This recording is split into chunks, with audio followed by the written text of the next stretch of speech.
ഇപ്പം നമ്മളെ വണ്ടി കാണുമ്പോൾ മറ്റ് സംസ്ഥാനങ്ങളിൽ അസൂയ. മൂകാംബികയ്ക്ക് കൊട്ടാരക്കരയിൽ നിന്ന് പോയ വണ്ടി അവിടുത്തെ ട്രാൻസ്പോർട്ടുകാർ പിടിച്ചങ്ങ് കെട്ടി. അവിടെ കണ്ടക്ടറെ വിളിച്ചോണ്ട് പോയെന്നാണ് പറഞ്ഞത്. കണ്ടക്ടറെ വിളിച്ച് മുറി കൊണ്ടുവന്ന് കന്നഡയിലാണ്ടൊക്കെ എഴുതിയിട്ട് അടി ഒപ്പിടാൻ പറഞ്ഞു. അയാൾ പറഞ്ഞു എൻ്റെ മന്ത്രി പറയാൻ ഇടാന്ന് പറഞ്ഞു. കൊട്ടാരക്കരയിൽ നിന്ന് പോയ ഡ്രൈവറാണ്. അയാൾ പറഞ്ഞു എൻ്റെ മന്ത്രി പറയണം ഇടാന്ന് പറഞ്ഞു. അപ്പോൾ ഇട്ടില്ല. ഇവിടെ നമ്മൾ എന്ത് കണ്ണൂർ. അപ്പോൾ അവിടെ നിന്ന് വിവരം കിട്ടി. അവിടെ നിന്ന് ഇങ്ങോട്ട് വിളിച്ചു, എൻ്റെ ഓഫീസിലേക്ക് വിളിച്ചു കണ്ടക്ടർ.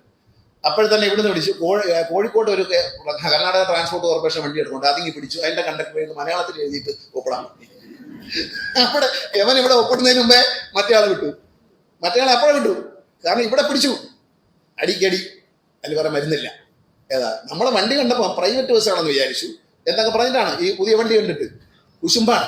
നമ്മളിന്ന് KSRTCയുടെ 8 പ്രധാന പദ്ധതികളാണ് ഇവിടെ ഉദ്ഘാടനം ചെയ്തത്. അതിൽ ഏറ്റവും പ്രധാനപ്പെട്ടത് ഇൻ്റഗ്രേറ്റഡ് കമാൻഡ് കൺട്രോൾ സെൻ്ററാണ്.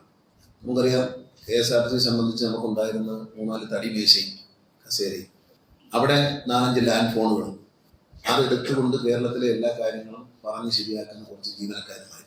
ഇന്ന് അതിൽ നിന്ന് മാറിക്കൊണ്ട് കേരളത്തിൽ ഓടുന്ന ഓരോ വണ്ടികളുടെയും നീക്കങ്ങളും കളക്ഷനും അതുപോലെ അതിൻ്റെ ഇപ്പോഴത്തെ ഓരോ നിമിഷത്തെയും പൊസിഷനും എല്ലാം, അതായത് യഥാർത്ഥ കൺട്രോൾ റൂം എന്ന് പറയുന്നത് എല്ലാം കാണാൻ പറ്റുന്ന, എല്ലാം അറിയാൻ പറ്റുന്ന ഒരു സ്ഥലമാണ്. അല്ല ഫോണിൽ വിളിച്ച് പറയുന്ന കാര്യം മാത്രമല്ല. ഇപ്പോൾ ഇവിടെ ഇരുന്ന് കഴിഞ്ഞാൽ, ഈ കൺട്രോൾ സെന്ററിൽ ഇരുന്ന് കഴിഞ്ഞാൽ ഏതൊക്കെ ബസ് ഇവിടെ ഓടുന്നു, ഏതൊക്കെ ഓടുന്നില്ല, എത്ര ബസ് ഓടി, എത്ര ബസ് ഓടിയില്ല എന്ന് ഈ കൺട്രോൾ സെന്ററിൽ ഇരിക്കുന്ന ആൾ അറിയാൻ പറ്റും. ഏറ്റവും ആധുനികമായ ഒരു സെന്റർ. KSRTC പോലെ ഇത്രയും വിപുലമായ, അതായത് 5000-ലധികം വാഹനങ്ങളുള്ള, 4000-ഓളം വാഹനങ്ങൾ ദിവസവും ഓടുന്ന, ജനങ്ങളുമായി ഏറ്റവും ബന്ധപ്പെട്ട് നിൽക്കുന്ന ഒരു പ്രസ്ഥാനത്തിൽ അതിൻ്റെ നിയന്ത്രണം ആരുടെ കയ്യിലുമില്ല എന്ന് പറയുന്നൊരവസ്ഥ മാറുകയാണ്. അതിൻ്റെ നിയന്ത്രണം ചീഫ് ഓഫീസിൽ വിരൽ തുമ്പിലേക്ക് കൊണ്ടുവന്നിരിക്കുന്നു എന്ന് പറയുന്നത് ഏറ്റവും വലിയൊരു പരിഷ്കാരമാണ്. നമ്മൾ എല്ലാ കാര്യങ്ങളും ഒരു സ്ഥാപനം നടത്തിക്കൊണ്ടു പോകുമ്പോൾ അവിടെ ആദ്യം വേണ്ടത് അച്ചടക്കവും, സാമ്പത്തികമായ അച്ചടക്കം, ജോലി ചെയ്യുന്നതിനുള്ള അച്ചടക്കം, അവിടെ ഉണ്ടാകുന്ന ഒരു കൺട്രോൾ. ആരാണ് ഇതിനെ നിയന്ത്രിക്കുന്നത്? KSRTC CMD അല്ലെങ്കിൽ അദ്ദേഹത്തോടൊപ്പം പ്രവർത്തിക്കുന്ന ഉദ്യോഗസ്ഥന്മാർ, അവരുടെ വിരൽത്തുമ്പിൽ നിയന്ത്രണം എത്താം. ഇന്ന് KSRTC എവിടെ നിൽക്കുന്നു എന്നറിയാൻ നമ്മൾ ആ നിയന്ത്രണം വേണം. അതിന് ഉദാഹരണം ഞാൻ നിങ്ങൾക്ക് പറയാം. KSRTCയിൽ ട്രേഡ് യൂണിയൻ നേതാക്കളുമായി സംസാരിക്കുമ്പോൾ അവരെന്നോട് പറഞ്ഞു, ഞാൻ മന്ത്രിയായിട്ടെന്ന് പറഞ്ഞു, 168 അക്കൗണ്ടുകളുണ്ട്. ഒരുപാട് അക്കൗണ്ടുണ്ട്. എന്താണ് ഇത്രയും അക്കൗണ്ട്? അവർ എണ്ണം അവർക്കറിയത്തില്ല. അപ്പം ഞാനങ്ങനെ FNCO ഷാജിയെ വിളിച്ച് ചോദിച്ചു. ഷാജി കണക്കെടുത്തു. 168 അക്കൗണ്ട് ഉണ്ടായിരുന്നു. ഇത് അവസാനിപ്പിക്കണോ എന്ന് പറഞ്ഞിട്ട് ഇങ്ങനെ കുറയുന്നില്ല. 5, 10, 3 ഒക്കെ വെച്ച് കുറയായി. പക്ഷെ നിങ്ങൾക്ക് ശമ്പളം കൊടുക്കാൻ വേണ്ടി സ്റ്റേറ്റ് ബാങ്ക് കമ്മിറ്റിയിൽ നിന്ന് ഓവർ ഡ്രാഫ്റ്റ് എടുത്തപ്പോൾ ഒറ്റ ദിവസം കൊണ്ട് ഞാനിതിനെ ഒറ്റ അക്കൗണ്ടിൽ മാറ്റി. എന്തെന്നാൽ ഈ ഒറ്റ അക്കൗണ്ട് FNCO സംബന്ധിച്ച്, ആ സെക്ഷനിൽ ഇരിക്കുന്ന ഉദ്യോഗസ്ഥരെ സംബന്ധിച്ച് കണക്ക് കൃത്യമായി കാണാൻ പറ്റും. ഈ ഒറ്റ അക്കൗണ്ടേ ഉള്ളൂ, വരെ എന്നും നോക്കേണ്ട കാര്യമില്ല. ഇതിലെന്ത് പൈസ വരുന്നുണ്ട്, ഇതിലെന്ത് പോകുന്നുണ്ടെന്ന് മാത്രം നോക്കിയാൽ. അപ്പൊ തന്നെ ആ ഒറ്റ അക്കൗണ്ടിലേക്ക് വന്നപ്പോൾ തന്നെ നമുക്ക് വല്ലാത്ത നിയന്ത്രണം കയ്യിൽ കിട്ടി. നമ്മളതിൽ എന്ത് പണമുണ്ട്, അത് എവിടെ ചിലവാക്കാം, എവിടെ ചിലവാക്കണ്ട എന്നൊക്കെ ഉള്ളൂ. നമുക്ക് ഒരുപാട് പ്രശ്നങ്ങളുണ്ട്. നമ്മളിപ്പോൾ ശമ്പളം കൊടുക്കുന്ന മാത്രമല്ല, ഡീസൽ അടിക്കുന്ന മാത്രമല്ല, സ്പെയർ പാർട്സ് വാങ്ങുന്ന മാത്രമല്ല, കഴിഞ്ഞ കാലങ്ങളിൽ നമ്മൾക്കെതിരെ ഇതിനകത്ത് KSRTCയിൽ നിന്നവരും ഇതിന് പുറത്ത് പോയവരും കൊടുത്ത ഒരുപിടി കേസുകളുണ്ട്. ഈ ചീഫ് ഓഫീസിൽ ഇരിക്കുന്ന നിങ്ങൾക്ക് ലോ സെക്ഷനിലും അടുത്തിരിക്കുന്നവർക്ക് നിങ്ങൾക്ക് അറിയാം. നമ്മളിതിനകത്തിരുന്ന് ജോലി ചെയ്യുന്നു. പക്ഷേ നിങ്ങളെ പോലെ ഇവിടെ ജോലി ചെയ്തവർ പുറത്തു പോയി സംഘം ചേർന്ന് ഈ പ്രസ്ഥാനത്തിനെതിരെ കേസ് കൊടുത്ത വകയിൽ കോടാനുകോടി രൂപ കോടതി ഉത്തരവുകളിൽ നമ്മൾ കേസുകൾ പരാജയപ്പെട്ട് കൊടുക്കാൻ. ഒരു ഗ്രാറ്റുവിറ്റി കേസുണ്ട്, 650 കോടി രൂപ കണ്ടാണ് നമുക്കെതിരെ വിധിച്ചിരിക്കുന്നത്. ഇതൊക്കെ ഒരു ആവശ്യമുള്ള കാര്യങ്ങളല്ല. അറിയിക്കേണ്ട സമയത്ത് സത്യസന്ധമായി അറിയിക്കേണ്ടവരെ അറിയിക്കേണ്ട രേഖകൾ കൊടുക്കാത്തത് കൊണ്ടാണ് സംഭവിച്ചത്. തലവേദനകളാണ്. 2700 കോടി രൂപ. നിങ്ങൾ മനസ്സിലാക്കണം, ഞാൻ എന്തെങ്കിലും ഒന്ന് ചെയ്യുന്നുണ്ടെങ്കിൽ ദുഷ്ടത്തരം ചെയ്യാൻ വേണ്ടി, അങ്ങനെ എൻ്റെ ജീവിതത്തിൽ അങ്ങനെ ഒരു ദുഷ്ടചിന്തകളാണ്. എല്ലാം വളരെ പോസിറ്റീവായിട്ട് കാണുകയും ഉറക്കെ ചിരിക്കുകയും ചെയ്യുന്നതാണ്. എനിക്കൊരു തമാശ കേട്ടാൽ പൊട്ടിച്ചിരിക്കും. ഇപ്പം ഞാൻ തമാശ പറയാറില്ല, പറഞ്ഞാൽ അത് വളച്ചൊടിക്കപ്പെടും എന്നുള്ളതുകൊണ്ട് ഞാൻ നിർത്തിയത്. എനിക്ക് തമാശ പറയാനും കേൾക്കാനും ഒക്കെ ഭയങ്കര ഇഷ്ടമാണ്. രഹസ്യമായിട്ട് തമാശ പറയേണ്ട ഒരു സ്ഥലത്താണ് നമ്മൾ ജീവിക്കുന്നത്. അപ്പോൾ നമ്മൾ എന്താണ് ചെയ്യുക? അപ്പം നമ്മൾ സന്തോഷമായിട്ടിരിക്കണമെങ്കിൽ ഈ ഒരു പ്ലസൻ്റ് ആയിട്ട് ജീവിക്കണം. KSRTC ജീവനക്കാരെ പ്ലസൻ്റ് ആക്കാൻ വേണ്ടി തന്നെയാണ് നിങ്ങൾക്ക് ഒരുമിച്ച് ശമ്പളം തരാൻ വേണ്ടി കഷ്ടപ്പെട്ടത്. ഈ ഓവർ ഡ്രാഫ്റ്റ് എടുക്കാൻ വേണ്ടി വളരെ പണിപ്പെട്ടു. 2023 വരെയുടെ മുഴുവൻ കണക്കും ഓഡിറ്റ് ചെയ്ത് കൊടുത്തിട്ടാണ് സ്റ്റേറ്റ് ബാങ്ക് ഓഫ് ഇന്ത്യ വന്നത്.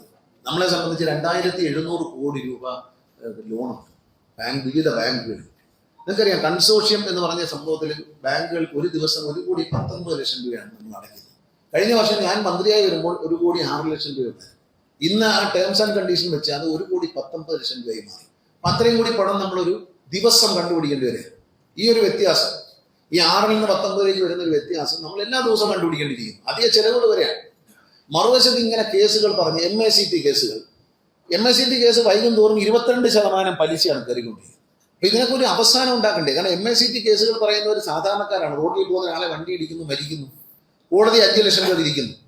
ആ കോടതി വിധി അനുസരിച്ച് വാങ്ങാൻ അവർക്ക് കഴിയുന്നില്ല. അവർ കൂടുതൽ അപ്പീലിന് പോകാൻ അവർക്ക് കഴിയില്ല. കാരണം അത്രയും പണം ചെലവാക്കി ഹൈക്കോടതിയിൽ ഒരു അഡ്വക്കേറ്റിനെ വെച്ച് അപ്പീൽ പോകാൻ അവർക്ക് കഴിയില്ല. കാരണം KSRTCയിലെ ഒരു ഡ്രൈവർക്ക് കഴിഞ്ഞു. ഞാൻ അത്ഭുതപ്പെട്ടു പോയി. KSRTC ഡ്രൈവറോട് പ്ലാസ്റ്റിക് കുപ്പി ഇടരുതെന്ന് പറഞ്ഞതിന് അദ്ദേഹം ഒരു ദിവസം 3 ലക്ഷം രൂപ ശമ്പളം വാങ്ങുന്ന വക്കീലിനെയാണ് ഹൈക്കോടതിയിൽ ഹാജരാക്കിയത്. ഞാൻ ഞെട്ടിപ്പോയി. സിനിമാ നടനായ എനിക്ക് പോലും പറ്റത്തില്ല. 3 ലക്ഷം രൂപയാണ് അദ്ദേഹം ഒരു സ്ഥലം മാറ്റം റദ്ദാക്കാൻ വേണ്ടി വക്കീലിന് കൊടുത്തു. 3 ലക്ഷം രൂപ ശമ്പളം വാങ്ങുന്ന വക്കീലാണ്, സീനിയർ അഭിഭാഷകനാണ് KSRTCക്കെതിരെ വാദിച്ചത്. എന്നാൽ ജയിച്ചോ? അതുമില്ല. പത്രക്കാർ ചോദിച്ചെങ്കിൽ അവർ കൊടുത്തിട്ടുണ്ട് പകർപ്പ്. കേസ് എങ്ങനെ ജയിച്ചു എന്നുള്ള കാര്യം. അപ്പോൾ നമ്മൾ മനസ്സിലാക്കേണ്ടത് അങ്ങനെയുള്ളവരുണ്ട്, ധനികന്മാർ കാണും. കാരണം നമ്മളെ വണ്ടി ഓടിക്കാൻ മടിച്ചിട്ട് മാനസിക രോഗമാണെന്ന് ഇവിടെ എഴുതി തരികയും എന്നിട്ട് അപ്പുറത്ത് ടിപ്പർ ലോറി ഓടിക്കാൻ പോവുകയും ചെയ്യുന്ന ആൾക്കാരുണ്ടായിരുന്നു. മാനസിക രോഗമാണെന്ന് എഴുതി തരാൻ എങ്ങനെയാണ് ഒരു ഓഫീസിൽ നിന്ന് വികാസ് ഭവനിലെ DTയെ പറ്റി ഒരു ദിവസം പരാതിയായിട്ടാണ് എന്ന് തോന്നുന്നു. ഇങ്ങനെ എന്നെ ജോലി കയറ്റുന്നില്ല. എന്താ കാര്യം? അത് ഞാൻ സൂക്കടിന്റെ ലൈസൻസ് കടലാസ് കൊടുത്തിട്ട് സ്വീകരിക്കുന്നില്ല. ഞാൻ നോക്കിയപ്പോൾ വികാസ് ഭവനിലെ ഉദ്യോഗസ്ഥനെ ചീത്ത പറയാൻ പറ്റുമോ? കാരണം എന്ന് വെച്ചാൽ മാനസിക രോഗിയാണെന്നുള്ള അപേക്ഷ കടലാസാണ്. മാനസിക രോഗിയാളെ ഓഫീസിൽ ജോലി ചെയ്യാൻ ഞാൻ എങ്ങനെ ആ ഉദ്യോഗസ്ഥരോട് നിർബന്ധിക്കും? അപ്പൊ നമ്മളിത് ഈ 2700 രൂപ കടമെടുക്കുമ്പോൾ അത് തിരിച്ചടയ്ക്കണം. നിങ്ങൾ മനസ്സിലാക്കണം, ഈ KSRTCക്ക് കടം കിട്ടാത്ത അവസ്ഥയായിരുന്നു. 2.5 കൊല്ലം മുമ്പ്, 2 വർഷം മുമ്പ് D കാറ്റഗറിയായിരുന്നു. റിസർവ് ബാങ്കിന്റെ D കാറ്റഗറി എന്ന് പറഞ്ഞാൽ ഡിഫോൾട്ട് കാറ്റഗറിയാണ്. ഇന്ത്യയിലെ ഒരു സ്വർണ്ണ പലിശക്കാരൻ്റെ നിന്ന് പോലും നമുക്ക് പൈസ കിട്ടില്ല. സ്വർണം പറയാൻ പൈസ എടുക്കാൻ പോലും പറ്റത്തില്ല KSRTC. അത് മാറി നമ്മൾ കടങ്ങളെല്ലാം കൃത്യമായി അടയ്ക്കാൻ തുടങ്ങി. കറക്റ്റ് ബാലൻസ് ഷീറ്റ് കൊടുത്തു. C കാറ്റഗറിയിലേക്ക് വന്നു. C കാറ്റഗറിയിലേക്ക് വന്ന് നമ്മൾ 100 കോടി രൂപ ഓവർ ഡ്രാഫ്റ്റ് എടുത്താണ് ശമ്പളം തരാൻ. ഈ ശമ്പളം തരാൻ ഓവർ ഡ്രാഫ്റ്റ് എടുക്കുമ്പോൾ സർക്കാർ 50 കോടി രൂപ കൊടുക്കുന്നുണ്ട് എല്ലാ മാസം. അത് സമയത്ത് കിട്ടാത്തത് കൊണ്ട് പലിശ ഇനത്തിൽ നമുക്കൊരു 50 ലക്ഷം രൂപ അധികം ചിലവാകും. ആ പൈസ സർക്കാർ തരത്തില്ല, നമ്മൾ കണ്ടെത്തണം, KSRTC കണ്ടെത്തണം. അപ്പൊ ചില നടപടി എടുക്കേണ്ടി വരും. അത് എടുക്കാതെ പറ്റില്ല. അത് ചെലവ് കുറയ്ക്കാന്നുള്ള നടപടിയല്ല, വേറെ ഒന്നുമില്ല. വെറും മുറുക്കാൻ കഴിയുന്ന സാമ്പത്തിക ശാസ്ത്രമാണ്. ചെലവ് കുറയ്ക്കുക, വരവ് കൂട്ടുക. നിങ്ങൾ മനസ്സിലാക്കണം. അത് കഴിഞ്ഞ് നമ്മൾ B കൃത്യമായി ഓവർ ഡ്രാഫ്റ്റ് ഓപ്പറേറ്റ് ചെയ്യുകയും കൃത്യമായി പൈസ അടയ്ക്കുകയും ചെയ്തുകൊണ്ടിരുന്നതുകൊണ്ട് നമ്മളെ ഈ റിസർവ് ബാങ്ക് BB കാറ്റഗറിയിലേക്ക് മാറ്റി. BB കാറ്റഗറിയിലേക്ക് മാറുമ്പോൾ 0.2% പലിശ കുറഞ്ഞു. 2,700 കോടി രൂപയ്ക്ക് 0.2% എന്ന് പറയുമ്പോൾ വലിയ ഒരു സംഖ്യയുടെ കുറവ് സേവിങ് നമുക്ക് കിട്ടുന്നു.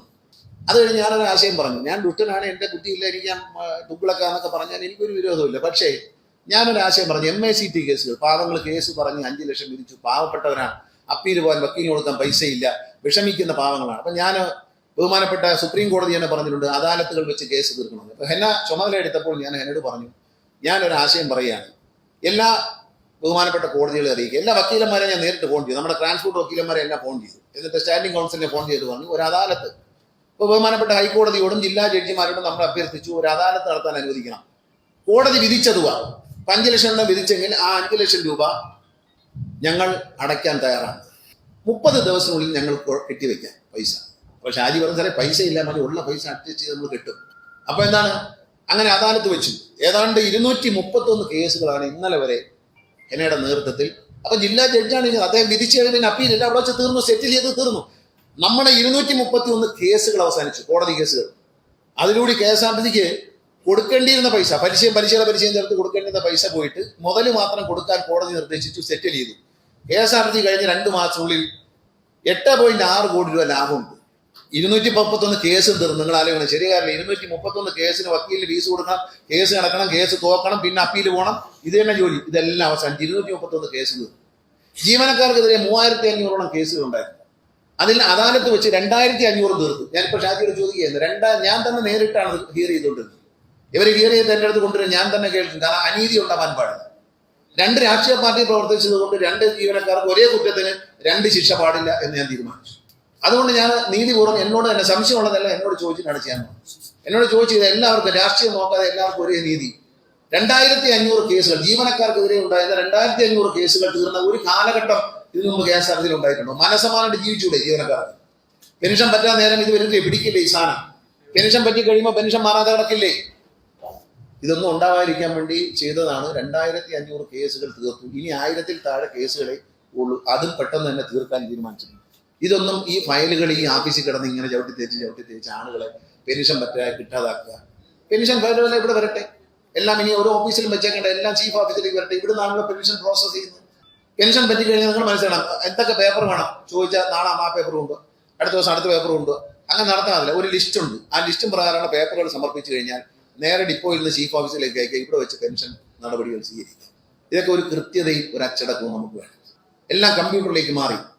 നമ്മുടെ ഡ്രൈവിംഗ് സ്കൂൾ തുടങ്ങി, ഒരു വലിയ വിജയമാണ്. നിങ്ങൾ മനസ്സിലാക്കണം, ഡ്രൈവിംഗ് സ്കൂളിന് ഏതാണ്ട് 21ാമത്തെ ഡ്രൈവിംഗ് സ്കൂൾ കഴിഞ്ഞ ദിവസം കരുനാഗപ്പള്ളിയിൽ മഹേഷ് MLA ഉദ്ഘാടനം. അതിന് മുമ്പ് വയനാട്ടിലെ ബാലകൃഷ്ണൻ IC ബാലകൃഷ്ണൻ ഉദ്ഘാടനം ചെയ്തു. അതിന് മുമ്പ് വയനാട്ടിൽ 22, 23 നമ്മൾ 21 തീർന്നു കഴിഞ്ഞല്ലേ, 21 കഴിഞ്ഞ് ഇനി പുതിയ തുടങ്ങും. ബാക്കി ഒരു 9 കൂടെ ചേർന്ന് 30 ആക്കും നമ്മൾ. ഇപ്പോൾ ഇതുവരെ KSRTCയുടെ കളക്ഷൻ, അതിന്റെ ലാഭം എന്ന് പറയുന്നത് ഇന്നലെ വരെ 1,75,00,000 രൂപയ്ക്ക് ഡ്രൈവിംഗ് സ്കൂൾ. ഏറ്റവും നല്ല കുട്ടികളെ ഇന്നലെ 28 ട്രാൻസ്ജെൻഡേഴ്സിനെ ട്രാൻസ്ജെൻഡേഴ്സിനെ നമ്മൾ ഡ്രൈവിംഗ് പഠിപ്പിക്കാൻ വേണ്ടിയിട്ട് അവിടെ ചേർത്തിരിക്കണം. അവർ 20% അവർക്ക് ഡിസ്കൗണ്ട് കൊടുക്കും. SC വിഭാഗത്തിൽപ്പെട്ടവർക്ക്, ST വിഭാഗത്തിൽപ്പെട്ടവർക്ക്, ട്രാൻസ്ജെൻഡേഴ്സിന് 20% ഫീസ് ഇളവ് കൊടുക്കും. ഇതൊന്നും കൊണ്ട് നമ്മൾ നശിച്ചില്ല, നമ്മളെ നശിക്കില്ല. നിങ്ങൾക്ക് 1-ാം തീയതി ശമ്പളം കിട്ടി, KSRTCയിൽ ജനങ്ങൾ വന്നു കയറി റെക്കോർഡ് വരുമാനം നേടി, ജീവനക്കാരും എടുക്കണം. അതിനോടൊപ്പം നമ്മൾ ഇവിടുത്തെ പബ്ലിസിറ്റി ഉണ്ട്. മോഹൻലാലിനെ പോലുള്ള മഹാനടനെ കൊണ്ടുവന്ന് വണ്ടിയിൽ കയറ്റി ഭയങ്കരമായ പരസ്യം. നിങ്ങളെന്താ പറയുക, നമ്മൾ ട്രാൻസ്പോ നടത്തി 60 കോടി രൂപയ്ക്ക് മേലുള്ള പരസ്യം KSRTC കിട്ടിയിട്ടുണ്ട്. 3 ദിവസം കൊണ്ട് നിങ്ങൾ കഠിനാധ്വാനപ്പെട്ടെങ്കിൽ അതിന് ഫലമുണ്ട്. KSRTC ജീവനക്കാരന് 60 കോടിയുടെ പരസ്യം. അതാണ് ഓണത്തിന് ഇത്രയും പൈസ വന്നത്. പുതിയ വണ്ടികൾ, കാണാൻ ഭംഗിയുള്ള വണ്ടികൾ, സൗകര്യങ്ങൾ, അതിന്റെ വൃത്തി, വെടിപ്പ്. ഒരു പ്ലാസ്റ്റിക് കുപ്പിയുടെ വലിയൊരു വഴക്കുണ്ടായെങ്കിൽ ഞാൻ ഇവിടെ കേരളത്തിൽ ഏതെങ്കിലും ഒരു വണ്ടിക്കകത്ത് ഇന്നൊരു പ്ലാസ്റ്റിക് കുപ്പിയോ മാലിന്യോ കാണിക്കാമോ? അതിനെതിരെ നെഗറ്റീവായാലും ആ പബ്ലിസിറ്റി വളരെ നന്നായി. മന്ത്രി മുട്ടുമുടക്കിയോ കമന്നു വീണോ അതൊന്നും ഒരു പ്രശ്നമല്ല. പക്ഷേ അതോടെ നമ്മൾ നന്നായി, നമ്മുടെ വണ്ടികളെല്ലാം വൃത്തിയായി. ഒരു പ്ലാസ്റ്റിക് കുപ്പിയോ ഒരു മാലിന്യോ നമ്മുടെ വണ്ടികളില്ലാതെ ശ്രദ്ധിക്കാൻ ഡ്രൈവർമാരും കണ്ടക്ടർമാരും തയ്യാറാകുന്നു. രാവിലെ വണ്ടി കഴുകി പൂജ ചെയ്ത് മാലയിട്ട് വണ്ടി ഓടിക്കുന്ന ഡ്രൈവർമാരും കണ്ടക്ടർമാരും. അത് ഈ പ്രസ്ഥാനത്തിന് അഭിമാനമാണ്. ആ ചെയ്യുന്ന ജോലിയെ ദൈവതുല്യമായി കാണുന്ന അത്തരം ജീവനക്കാർ ഈ പ്രസ്ഥാനത്തിന് അഭിമാനമാണ്. ഞാൻ പറയുന്ന 95% ഇപ്പം മാധ്യമ പ്രവർത്തകർ ബഡ്ജറ്റ് ടൂറിസത്തിന്റെ വിജയം എന്താണ്? ആ വണ്ടിയിൽ പോകുന്ന ഡ്രൈവറുടെയും ആ കോർഡിനേറ്ററുടെയും മാന്യമായ പെരുമാറ്റം. അസൗകര്യങ്ങളില്ലാതെ യാത്രക്കാരെ കൊണ്ടുപോയിട്ട് വരുന്ന ആളുകൾ, സുരക്ഷിത. ഞങ്ങളുടെ നാട്ടിലൊക്കെ ചില സഹോദരിമാരൊക്കെ പോകും, തനിച്ചാ പോന്നേ, പൂർണ്ണ സുരക്ഷിതത്വമാണ്. കൊട്ടാരക്കരയിൽ നിന്ന് പത്തനാപുരത്തൊക്കെ പോകുന്നവർ പറയും ഭയങ്കര സുരക്ഷിതത്വം, ഒന്നും അറിയണ്ട. ഇപ്പൊ തമിഴ്നാട്ടിലേക്ക് പോകാൻ തീരുമാനിച്ചു. തമിഴ്നാട്ടിലെ പോയി ഹോട്ടലുകളുമായി എല്ലാം സംസാരിച്ച് ഏറ്റവും നല്ല ഹോട്ടലുകൾ, ഏറ്റവും നല്ല പാക്കേജ്, അവിടെ പോയി മുറി എടുക്കുമ്പോൾ KSRTCക്ക് 10 കാശ് കിട്ടും. അതിനുള്ള ഏർപ്പാടും ചെയ്തു. നല്ല കടകളിൽ ആഹാരം കഴിക്കാൻ നിർത്താൻ തുടങ്ങി. അന്നും മാധ്യമങ്ങളെ തെറ്റിദ്ധരിപ്പിച്ച് വെറുതെ എനിക്കെതിരായിട്ട്. ഇപ്പൊ എന്താ, എല്ലായിടത്തും നല്ല ലേഡീസ്, നിങ്ങൾ യാത്ര ചെയ്യുന്നുണ്ടോ, ലേഡീസിന് ടോയ്ലറ്റ് 2, ജെന്റ്സിന് 2 ടോയ്ലറ്റ്, വൃത്തിയുള്ള അടുക്കള, ഡൈനിങ് ഹാള്, വണ്ടി പാർക്ക് ചെയ്യാനുള്ള സൗകര്യം, ഇതെല്ലാം ഒരുക്കിയപ്പോൾ ഡ്രൈവർക്ക് കണ്ടക്ടർക്ക് ഫുഡ് ഫ്രീ. അത് മാത്രം മതി. KSRTC വെറും 10 രൂപ മതി. പക്ഷേ യാത്രക്കാരെ എണ്ണം കൂടി. കുടുംബസമേതം യാത്ര ചെയ്യാം KSRTC. കാരണം നല്ല സ്ഥലത്ത് നിർത്തും, സമയത്തിന് നിർത്തും, നല്ല ഫുഡ് വാങ്ങിച്ചു തരും. ഇത് തന്നെയാണ് കാരണം. KSRTC ജീവനക്കാരെ പെരുമാറ്റം. കഴിഞ്ഞ ദിവസം കുഞ്ഞിന്റെ കൺസേൺ കറന്നുപോയതിനെ പറ്റി പറഞ്ഞു. ഞാനൊരു കാര്യം തീരുമാനിച്ചിട്ടുണ്ട്. ഇനി ഇത്തരം നല്ല കാര്യങ്ങൾ ചെയ്യുന്നവരെ എൻ്റെ ഓഫീസിലേക്ക് വിളിച്ചിരുത്തി അവർക്ക് ഒരു മൊമെന്റോ കൊടുത്ത് അവർക്കൊരു സർട്ടിഫിക്കറ്റ് കൊടുത്ത് ആദരിക്കാൻ തീരുമാനിച്ചു. ബഡ്ജറ്റ് ടൂറിസത്തിൽ നമ്മൾ പുതിയ പരിപാടി ഇന്ന് തുടങ്ങുകയാണ്. Pilgrim tourism. കേരളത്തിനകത്തും പുറത്തുമുള്ള ക്ഷേത്രങ്ങൾ, പള്ളികൾ, മോസ്കുകൾ, ഈ സ്ഥലങ്ങളിലേക്ക് സ്ഥിരമായി നമ്മൾ ടൂറിസം നമ്മളെ തമിഴ്നാട് ഗവൺമെന്റുമായിട്ട് ഞാൻ സംസാരിച്ചിട്ടുണ്ട്. എല്ലാ സൗകര്യങ്ങളും അവർ ചെയ്തു തരും. പെർമിറ്റിന്റെ പ്രശ്നമില്ല, ഒരു പ്രശ്നമില്ല. നമ്മൾ തമിഴ്നാട് ചേർത്തുകൊണ്ട് ഇന്ന് ഒരു പിൽഗ്രിം ടൂറിസം ആരംഭിക്കുകയാണ്. കേരളത്തിലെ എല്ലാ ക്ഷേത്രങ്ങളിലും 5 ദേവസ്വം ബോർഡുകളുടെ കീഴിലുള്ള ക്ഷേത്രങ്ങളിലും KSRTC വാഹനത്തിൽ വരുന്നവർക്ക് പ്രത്യേക സൗകര്യം ചെയ്തു കൊടുക്കാൻ നടപടിയെടുക്കാമെന്ന് ബഹുമാനപ്പെട്ട ദേവസ്വം വകുപ്പ് മന്ത്രി അദ്ദേഹമായിട്ട് ഇന്നലെ നടത്തിയ ചർച്ചയിൽ അദ്ദേഹം സമ്മതിച്ചിട്ടുണ്ട്. 5 ദേവസ്വം ബോർഡിനെയും പ്രസിഡന്റുമാരെയും അദ്ദേഹത്തിന്റെ സാന്നിധ്യത്തിൽ ഞാനും പ്രമോദ് ശങ്കറും പങ്കെടുത്തുകൊണ്ട് ഒരു യോഗം അടിയന്തരമായി അദ്ദേഹം ഒരാഴ്ചയ്ക്കുള്ളിൽ വിളിക്കാം എന്ന് സമ്മതിച്ചിട്ടുണ്ട്. അപ്പൊ നമ്മുടെ വണ്ടിയിൽ പോകുന്നവർക്ക് ഒരു പ്രത്യേക പരിഗണന, എത്ര തിരക്കുണ്ടെങ്കിലും നമുക്കൊരു പ്രത്യേക ക്യൂയിലൂടെ കയറി തൊഴുതു പോരാൻ പറ്റുന്ന ഒരു സൗകര്യം നമ്മളുണ്ടാകും. ഗുരുവായൂരൊക്കെ ചെന്ന് കഴിഞ്ഞാൽ ഒരുപാട് സമയം നിൽക്കേണ്ടി വരും. അപ്പൊ നമുക്കൊരു പ്രത്യേക ക്യൂയിലൂടെ കയറി തൊഴുതു വരാനുള്ള സൗകര്യം ചെയ്തു തരാം എന്ന് ബഹുമാനപ്പെട്ട മന്ത്രി പറഞ്ഞത് ഗുരുവായൂർ ദേവസ്വം ബോർഡ് പ്രസിഡന്റിനോടും ബോർഡ് മെമ്പർമാരോടും ഞാൻ നേരിട്ട്, അഡ്മിനിസ്ട്രേറ്ററോടും ഞാൻ നേരിട്ട് സംസാരിച്ചു. ഈ തിരക്കിനിടയിൽ ഇപ്പൊ ശബരിമല ആയാലും ശരി, നമ്മുടെ വണ്ടികളിൽ വരുന്നവർക്ക് പ്രത്യേക സൗകര്യങ്ങൾ പറഞ്ഞിട്ടുണ്ട്. പിന്നെ KSRTCയുടെ പരസ്യം, അത് നിങ്ങൾ അറിഞ്ഞില്ല. KSRTC പരസ്യം നമ്മൾ ടെൻഡർ ചെയ്തു. കഴിഞ്ഞ തവണ പരസ്യം എടുത്ത ആളെ ഒട്ടിക്കാൻ സമ്മതിച്ചില്ല. ആവശ്യമില്ലാത്ത ചില പ്രശ്നങ്ങളുടെ പേരിൽ നമുക്ക് 43 കോടി രൂപയാണ്. 43 കോടി രൂപ ചെറിയ സംഖ്യയല്ല. ഇത് ഞാൻ പറഞ്ഞതല്ല. കണക്ക് കൂട്ടിയിട്ട് ട്രാൻസ്പോർട്ടിന്റെ ചുമതല അഡീഷണൽ സെക്രട്ടറി ഫയലിൽ എഴുതിയാണ് 43 കോടി രൂപ.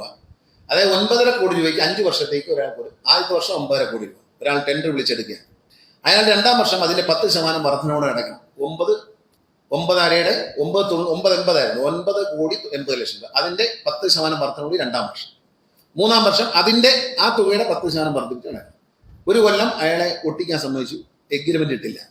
2ാം കൊല്ലം അയാൾ എഗ്രിമെന്റ് ഇടാൻ പറഞ്ഞു, ഓടാന്ന് പറഞ്ഞു. എന്തിനാന്ന് പറയാം, അങ്ങനെ ഒരു സർക്കാർ സ്ഥാപനത്തിന് അങ്ങനെ ഓടാന്ന് പറയാൻ പറ്റത്തില്ല. പോയി അയാളെ വിടാൻ സമ്മതിച്ചില്ല, അയാൾ വിട്ടിട്ട് പോയി. അയാൾക്കുള്ള പൈസ നമ്മൾ കൊടുക്കേണ്ടി വന്നു. അങ്ങനെ 1 വർഷത്തെ പൈസ അയാൾ അടച്ചു. 2ാം കൊല്ലം മുതൽ ഇത് കൊടുത്തില്ല. ഈ 4 വർഷം കൊണ്ട് നമുക്ക് നഷ്ടപ്പെട്ടത് 42 കോടി രൂപ. അത് കഴിഞ്ഞ് ഈ സ്ഥിരം വ്യവഹാരക്കാരെ ഒഴിവാക്കി ടെൻഡർ വിളിച്ചു. ടെൻഡർ വിളിച്ചപ്പോൾ അതിന് കേസിന് പോയി. നിരന്തരമായി കേസ് പറഞ്ഞ് അവസാനം നമ്മൾ കേസ് ജയിച്ചു, അവർ തോറ്റു. KSRTC സാറിന് തോക്കാറാണ് പതിവ്, പക്ഷെ നമ്മൾ കേസ് ജയിച്ചു, അവർ തോറ്റു. 2ാമത് ടെൻഡർ ചെയ്തു, ആരും വന്നില്ല. അങ്ങനെ ഒരു കളി വേണ്ട എന്ന് തീരുമാനിച്ചു. പുതിയ സോഫ്റ്റ്വെയർ ഒന്ന് റെഡി ആയിട്ടുണ്ട്. കേരളത്തിലുള്ള ആർക്കും, ഏത് പുരുഷനോ സ്ത്രീക്കോ ആർക്കും 18 വയസ്സ് കഴിഞ്ഞ് ആർക്കും ഇനി KSRTCക്ക് വേണ്ടി പരസ്യം പിടിക്കാം. എംപാനൽ ചെയ്താൽ മതി. ഒരു 5,000 10,000 രൂപ തീരുമാനിക്കും. അത് അടച്ചു കഴിഞ്ഞാൽ എൻ്റെ പേരുണ്ടാവും, എനിക്കൊരു ഐഡന്റിറ്റി കാർഡ് കിട്ടും. ഞാൻ ഐഡന്റിറ്റി കാർഡ് ഫോട്ടോ വെച്ച് ഐഡന്റിറ്റി കാർഡ് എനിക്ക് എവിടെ ചെന്ന് വേണമെങ്കിലും പിടിക്കാം. പരസ്യം 1 ലക്ഷം രൂപ പരസ്യം പിടിച്ചുകൊണ്ട് വന്നാൽ ആ പരസ്യം ഒട്ടിക്കാനുള്ള പൈസ അതിൻ്റെ കൂടെ വരും. ആ പരസ്യം കൊണ്ടുവന്ന് ആ പരസ്യത്തിന്റെ പൈസ നമ്മുടെ അക്കൗണ്ടിലേക്ക് വന്നാൽ ഈ കൊണ്ടുവരുന്ന എംപാനൽ ചെയ്ത ഈ വ്യക്തിക്ക് അന്ന് തന്നെ അതിന്റെ 10% കമ്മീഷനായിട്ട് കൊടുക്കും. ഇനി കേരളത്തില് പരസ്യത്തിന്റെ പേര് പറഞ്ഞ് KSRTC ആരും പറ്റിക്കണ്ട. ആർക്കും, ജീവനക്കാരെ നിങ്ങൾക്കും പിടിക്കാം. നിങ്ങളൊരു സ്വർണ്ണക്കടയുടെ പരസ്യം കൊണ്ടുവന്നു, പഞ്ചായത്ത് മെമ്പർമാർക്ക് പിടിക്കാം, രാഷ്ട്രീയ പ്രവർത്തകർക്കും പൊതുപ്രവർത്തകർക്കും സ്റ്റുഡൻസിനും 18 വയസ്സ് കഴിയണം. കാരണം 18 വയസ്സിൽ ജോലി ചെയ്യാൻ പാടില്ല. അതുകൊണ്ടാണ് സ്റ്റുഡൻസിന്, കോളേജിൽ പഠിക്കുന്ന സ്റ്റുഡൻസിന് ഏതെങ്കിലും ജൂവലറിയുടെ തുണിക്കടയുടെ പരസ്യം പിടിച്ച് KSRTC തരാം. പരസ്യം ഒട്ടിച്ച് ക്യാഷ് നമ്മുടെ അക്കൗണ്ടിലേക്ക് വന്നു കഴിഞ്ഞാൽ ഉടൻ 10% അവരുടെ ബാങ്ക് അക്കൗണ്ടിലേക്ക് ട്രാൻസ്ഫർ ചെയ്തു, അന്ന് തന്നെ ട്രാൻസ്ഫർ ചെയ്ത് കൊടുക്കും. ഇതാണ് സിസ്റ്റം. അതിനുള്ള സോഫ്റ്റ്വെയർ റെഡി ആയിട്ടുണ്ട്. അതിൽ ഒരു ചെറിയ മിസ്റ്റേക്ക് വരുന്നത് ഞാൻ ഈ എംപാനൽ ചെയ്യണം. കാരണം എല്ലാവരും വന്ന് എടുത്തോളം പറഞ്ഞാൽ ഒരു കണക്കുണ്ടാവില്ല. ചിലപ്പോൾ പറ്റിപ്പുകളൊക്കെ നടക്കും നാട്ടിൽ. പക്ഷേ എംപാനൽ ചെയ്താൽ നമ്മുടെ ഈ ലിസ്റ്റുണ്ട്. നമ്മൾ 1000 പേരെ ലിസ്റ്റ് ചെയ്തിട്ടുണ്ട്. 1000 പേര് കൊണ്ടുവരുന്ന പരസ്യത്തിനാണ് ഈ 10%. നേരിട്ട് കൊണ്ടുവന്നാൽ അതിനെക്കുറിച്ച് ആലോചിക്കാം. ഒരു കമ്പനിക്കാരൻ നേരിട്ട് വരികയാണ് എൻ്റെ പരസ്യം ചെയ്യാം, അത് നമുക്ക് ഡിസ്കൗണ്ടിൻ്റെ കാര്യം ആലോചിക്കാം. അങ്ങനെ നമ്മളെ തോൽപ്പിക്കാം എന്നാരും വിചാരിക്കണ്ട. നമ്മൾ ആ ഐഡിയ ഇല്ലെങ്കിൽ അടുത്ത ഐഡിയ, അത്രയേ ഉള്ളൂ. നമ്മൾ ഇനിയും പരസ്യം ചെയ്യും. ഇതൊരു പർട്ടിക്കുലർ 12,000 വണ്ടി, 1000-1500 വണ്ടി ഇതിനുവേണ്ടി മാറ്റിവെക്കും. ഈ ചെറുപ്പക്കാർക്ക്, ഈ പുതിയൊരു ജനറേഷനിൽ ഒരു ഇൻഷുറൻസ് ഏജന്റ് ആകുന്ന പോലെയും ഒരൊന്നുമില്ല. ഇതിൽ എംപാനൽ ചെയ്ത് കയറുക, ഇൻഷുറൻസ് ഏജന്റിനെ പോലെ പിടിക്കുക, പൈസ അടയ്ക്കുക, പൈസ അടയ്ക്കുന്ന ദിവസം അക്കൗണ്ടിൽ ട്രാൻസ്ഫർ ചെയ്യുക. അത് ഈ സോഫ്റ്റ്വെയർ വഴി തന്നെ ട്രാൻസ്ഫർ ചെയ്യും. അതാണ് നമ്മുടെ ഐഡിയ. അത് നമ്മൾ നടപ്പിലാക്കാൻ തീരുമാനിച്ചു. അതിന്റെ സോഫ്റ്റ്വെയർ ഇന്ന് ലോഞ്ച് ചെയ്യാണ്. ഈ പഞ്ചായത്ത് ഇലക്ഷൻ ആയിട്ട് ഞങ്ങളിടയ്ക്ക് ചെയ്തെന്ന് പറയുന്നത് സംഗതി ചെയ്ത് കഴിഞ്ഞിരിക്കുന്നു. അതിന് അവർക്ക് ചേരാനുള്ള അവസരം കൊടുക്കാന്നുള്ളത്, അത് 2 ദിവസം കൊടുക്കും. പിന്നീട് ഞാൻ പറയുന്ന ഹാപ്പി ലോങ് ലൈഫ് കാർഡാണ്. നിങ്ങൾക്കറിയാം, KSRTC ജീവനക്കാർ ഓണം ആഘോഷിച്ചു. നിങ്ങളിന്ന് ഉത്സാഹത്തോടെ നിൽക്കുകയാണല്ലേ. എന്നെ നിങ്ങൾ കാണുന്നത് ഒരു മന്ത്രിയായിട്ടല്ല, ഒരു സിനിമാ നടനും ഒരു കൂടപ്പുറപ്പുമായിട്ടാണ് നിങ്ങൾ എന്നെ കാണുന്നത്. നിങ്ങൾക്ക് വേണ്ടി എനിക്കിതുകൊണ്ടൊന്നും നേടാനില്ല. നിങ്ങൾ എന്നെ കാണുന്ന ഒരു കൂടപ്പുറപ്പിനെ പോലെ, ഒരു സുഹൃത്തിനെ പോലെ, ഒരു മന്ത്രിയായിട്ടല്ല. ഞാൻ നിങ്ങൾക്ക് എങ്ങനെങ്കിലും ഇതിനെ ഒന്ന് കൈപിടിച്ചു വരുത്താനുള്ള ആഗ്രഹത്തോടെ വന്നതാണ്. അതിൽ നിങ്ങൾ നൽകുന്ന സഹകരണം അതിഗംഭീരമാണ്. ഇനി ഇടയ്ക്ക് സമരങ്ങളും പ്രസംഗങ്ങളും ഒക്കെ എനിക്ക് രസമാണ്. അതെന്ന് പറയുന്നത് ഞാനെപ്പോഴും പറയേണ്ടത് എൻ്റെ ഒരു കോലം കത്തിച്ചാൽ എനിക്ക് അന്ന് സന്തോഷമാണ്. കാരണം വെച്ചാൽ അത്രയും കൂടെ എൻ്റെ വാല്യൂ രാഷ്ട്രീയത്തിൽ ഉയർന്നല്ലോ എന്നുള്ളതാണ്. എൻ്റെ കോലമൊക്കെ ഉണ്ടാക്കാനായിട്ട് ഈ കളർപ്പുപ്പൊക്കെ കണ്ടുപിടിച്ചുകൊണ്ടൊന്ന് ഇടിച്ച് അങ്ങനെയൊക്കെ വെച്ച് നല്ല സുന്ദരനാക്കി പൗഡറൊക്കെ ഇട്ടിട്ട് കത്തിക്കണ്ടേ. അപ്പൊ അത്രയും ഒരാൾ എനിക്ക് വേണ്ടി മെനക്കെടുമ്പോൾ, 2-4 പേരെ വേണ്ടി മെനക്കെടുമ്പോൾ ഞാൻ അതിൽ അഭിമാനിക്കണ്ടേ. എന്നോട് മാത്രം സ്നേഹം ഉണ്ടായിട്ടാണ് ചിന്തിക്കുന്നതാണ്. പിന്നെ കറുത്ത കൊടി കാണിക്കുക, ഞാൻ മിക്കവാറും ദിവസം കറുത്ത ഉടുപ്പ് വെക്കണേ, അതും എനിക്ക് ഇഷ്ടമാണ്. അപ്പൊ അതൊന്നും എനിക്ക് സന്തോഷമുള്ള കാര്യമാണ്. അതിലൊന്നും എനിക്കൊരു കുഴപ്പമില്ല. ഇക്കാര്യത്തിൽ എന്ത് വിമർശനം നേരിട്ടാലും ഞാൻ വണ്ടി പിടിക്കാൻ ഉദ്യോഗസ്ഥരോട് പറയുന്നു, ഹോൺ അടിക്കരുതെന്ന് പറയുന്നു. ഇതൊക്കെ നാളേക്ക് വേണ്ടിയാണ് പറയുന്നത്. ഈ ലോക രാജ്യങ്ങളിൽ എല്ലായിടത്തും വന്ന പരിഷ്കാരങ്ങളാണ്. വയസ്സായ അമ്മമാരൊക്കെ വണ്ടി പോകുമ്പം വല്ല അസ്വസ്ഥ തലവേദനയൊക്കെ ആയിട്ട് വണ്ടി ചെയ്ത് പോകുന്ന ആളുകളെ തലയിലെ താഴെ കൊണ്ടുവച്ച് കി ഇങ്ങനെ അടിച്ചുകൊണ്ടിരുന്നാൽ അത് എറണാകുളത്ത് പോയി നോക്കിയാൽ, എറണാകുളത്ത് കോഴിക്കോടൊക്കെ പോയി നോക്കുന്നില്ല, ഞാൻ വെറുതെ പറയുന്നതല്ല. സ്കൂട്ടറിൽ പോകുന്നവരൊക്കെ പേടിച്ച് ജീവനും കൊണ്ട് ഓടെയാണ് ഹോൺ അടിച്ച് കേട്ടിട്ട്. ഹോൺ അടിക്കാൻ പാടില്ല എന്ന് ബഹുമാനപ്പെട്ട ഹൈക്കോടതിയുടെ ഉത്തരവുണ്ട്. മുൻപേ ഉള്ള ഉത്തരവാണ്, ഇപ്പോൾ വന്ന ഉത്തരവല്ല. ഇത്ര ഡെസിമലിന് മേലിൽ ഹോൺ അടിക്കാൻ പാടില്ല എന്ന് ബഹുമാനപ്പെട്ട ഹൈക്കോടതി വക്കീലെന്ന് അടിച്ചു വിടുന്ന കേട്ട്. ഇയാൾ ആര് പറഞ്ഞിട്ട് എടുത്തത്? അയാൾ കോടതിയിൽ പോയി ചേരാനല്ല, ഞാൻ എടുക്കും. കാരണം ചെവിക്കല്ല് അടിച്ച് പൊട്ടിക്കുകയാണ് ആൾക്കാർ. മാത്രമല്ല റെക്കലസ് ഡ്രൈവിങ്ങിന് ഈ ഹോൺ ഉപയോഗിക്കുകയാണ്. ഭയങ്കരമായിട്ട് റഷ് ചെയ്ത് കയറാൻ വേണ്ടി ഹോൺ അടിച്ച് ഇടയിൽ കൂടെ കയറുകയാണ്. ഇടത്തുവശത്തൂടെയൊക്കെ ഇങ്ങനെ ഓവർടേക്ക് ചെയ്ത് കയറുകയാണ്. അത്തരം പെർമിറ്റുകൾ റദ്ദാക്കും, അത്തരം ലൈസൻസ്. ഇന്നലെ കൊല്ലത്ത്, ഇപ്പോൾ മാധ്യമങ്ങളിൽ തന്നെ കാണിച്ചിട്ടുണ്ട്, ഇന്നത്തെ ഏതോ മാധ്യമത്തെ ഞാൻ കണ്ടു, കൊല്ലത്ത് ആദ്യം പരിശോധിച്ചോ ലൈസൻസ് ഇല്ലാത്തവന്മാരെ പ്രൈവറ്റ് ബസ് ഓടിച്ചത്. ലൈസൻസേ ഇല്ല. സ്കൂട്ടർ ഓടിക്കാനുള്ള ലൈസൻസ് പോലും ഇല്ല, അവനാണ് ബസ് ഓടിക്കുന്നത്. ആളുകളെ ഇടിച്ചു കൊല്ലുന്നതിൽ അത്ഭുതപ്പെടാനുണ്ട്. അത് പറ്റൂല. കാരണം ഈ റോഡിൽ പോകുന്ന ഓരോ ജീവനും വിലയുണ്ട്. അത് നേരിടും. ഇത്രയും സന്തോഷമൊക്കെ നടന്നെങ്കിലും നിങ്ങൾ ജനങ്ങൾക്ക് ഒരു സമ്മാനം കൊടുക്കണം. ഞാൻ പ്രതിദാനം ചെയ്യുന്ന ഗവൺമെന്റോ അല്ല. അടുത്ത ഞാൻ പറയാൻ പോകുന്ന ഹാപ്പി ലോങ് ലൈഫ് കാർഡാണ് ഇന്ന് നമ്മൾ റിലീസ് ചെയ്യുകയാണ്. നമ്മുടെ സമൂഹത്തിൽ ഏറ്റവും വേദന അനുഭവിക്കുന്ന ക്യാൻസർ രോഗവുമായി ബന്ധപ്പെട്ട് കീമോ, റേഡിയേഷൻ ഇങ്ങനെയുള്ള കാര്യങ്ങൾക്ക് പോകാൻ പലരും എന്നെ സമീപിക്കുന്നുണ്ട്. സാറേ, ഡോക്ടർ ഡേറ്റ് പറഞ്ഞിട്ടുണ്ട്, വണ്ടി കൂലി കാശില്ല. ഇത് ഞാൻ ഒരുപാട് കേട്ടു. അങ്ങനെ ഇരിക്കുമ്പോഴാണ് പത്തനാപുരം ജീവനം ക്യാൻസർ സെന്ററിന്റെ സൊസൈറ്റിയുടെ നേതാവായ സെക്രട്ടറി ആയിട്ടുള്ള ബിജു എന്നോട് പറഞ്ഞു, സാറേ പഴയ ഒരു ഉത്തരവുണ്ട്, ഒന്നും കിട്ടുന്നില്ല.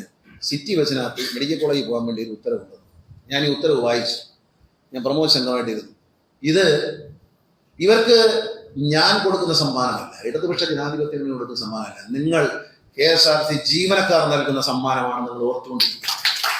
ഇനി കൊടുക്കുന്ന കാർഡ് ഒരു രോഗി എന്ന പേര് അതിനകത്തില്ല. എവിടെയും അതിൽ പറയുന്നത് ഹാപ്പി ലോങ് ലൈഫ്. ഞാനിത് പറഞ്ഞ് നിയമസഭയിൽ പ്രഖ്യാപിച്ചിട്ട് ഓഫീസിൽ വന്ന് അവിടെ ഇങ്ങനെ ഇരിക്കുമ്പോൾ ഞാൻ വീട്ടിൽ ചെന്ന് ഇങ്ങനെ അവിടെ ആലോചിച്ചുകൊണ്ടിരിക്കും. പെട്ടെന്ന് എൻ്റെ മനസ്സിൽ തോന്നി, ഇതിനെ ഒരു രോഗി എന്ന തോന്നൽ ഒരിക്കലും ഉണ്ടാകാൻ പാടില്ല.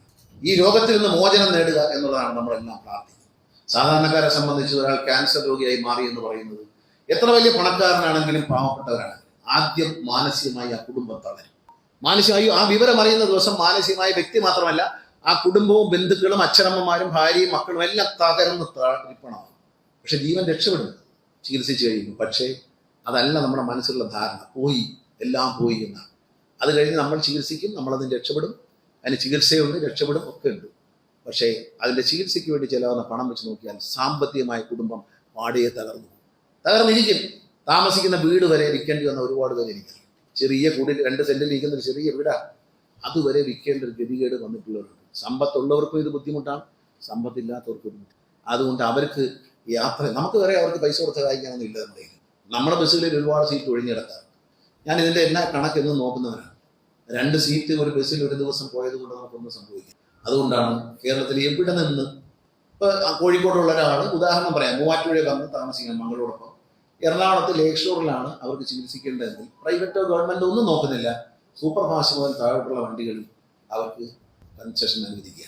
അത് അനുവദിക്കുന്നത് ഇത് നിങ്ങൾ മനസ്സിലാക്കണം. ഗണേഷ് കുമാറിന്റെ ഔദാര്യമല്ല, ഗവൺമെന്റിന് ഇത് KSRTC ജീവനക്കാരായ നിങ്ങൾ ഈ സമൂഹത്തിലെ ക്യാൻസർ രോഗികൾക്ക് നൽകുന്ന സമ്മാനമായിട്ട് നിങ്ങൾ കാണാം. ഞാൻ പറയാം, കാരണം നിങ്ങൾ ഒരു വലിയ നേട്ടം കൈവരിക്കാൻ കേരളത്തിലെ ജനങ്ങൾ നമ്മളെ സഹായിച്ചു. KSRTC മുന്നോട്ട് വളർന്നു കയറാൻ ജനങ്ങൾ നമുക്ക് പിന്തുണ തരുന്നു. ആ ജനങ്ങളോട് നമുക്കൊരു പ്രതിബദ്ധതയുണ്ട്. ഓസിന് സാധാരണ ഒരു കൺസെഷൻ ഒരു മന്ത്രി പ്രഖ്യാപിക്കുമ്പോൾ സർക്കാരിന്റെ കാശിൽ എടുത്തടിച്ചേക്കാൻ തേങ്ങ എന്നല്ല, ഇതിന് എനിക്കൊരു കണക്കൂട്ടലുണ്ട്.